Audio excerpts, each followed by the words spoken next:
আজকের গল্পে ছিল একটুখানি অন্যরকম টুইস্ট। দিনটা ছিল রবিবার। সকাল সকাল বাজারে গিয়ে একটা ছোট রুই মাছ কিনে নিয়ে এসেছি। তো মাছটাকে কিনে নিয়ে এসে ভালো করে ধুয়ে নুন হলুদ মাখিয়ে রেখে দিয়েছি। ভেবেছিলাম আলু দিয়ে পাতলা করে একটু মাছের ঝোল বানাবো, কিন্তু টুইস্ট হলো যেই তেল গরম হতে মাছ কড়ায় দিয়েছি অমনি আমার গ্যাস শেষ।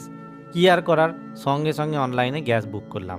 কিন্তু গ্যাস পাওয়া যাবে কি না সেটা নিয়ে একটা বড়ই দ্বন্দ্বে ছিলাম। কিন্তু গ্যাস অফিসে ফোন করে জানতে পারলাম হ্যাঁ, গেলে সঙ্গে সঙ্গেই গ্যাস অ্যাভেলেবেল আছে এবং পাওয়া যাবে।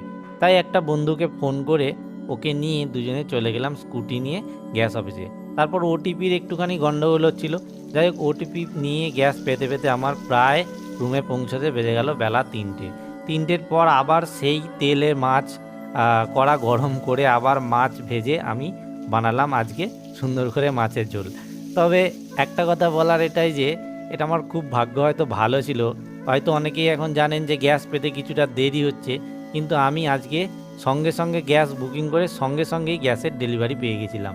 তো এটা ছিল এই ভিডিওর সবথেকে ভালো ব্যাপার। আপনার কেমন লাগলো জানাবেন কিন্তু।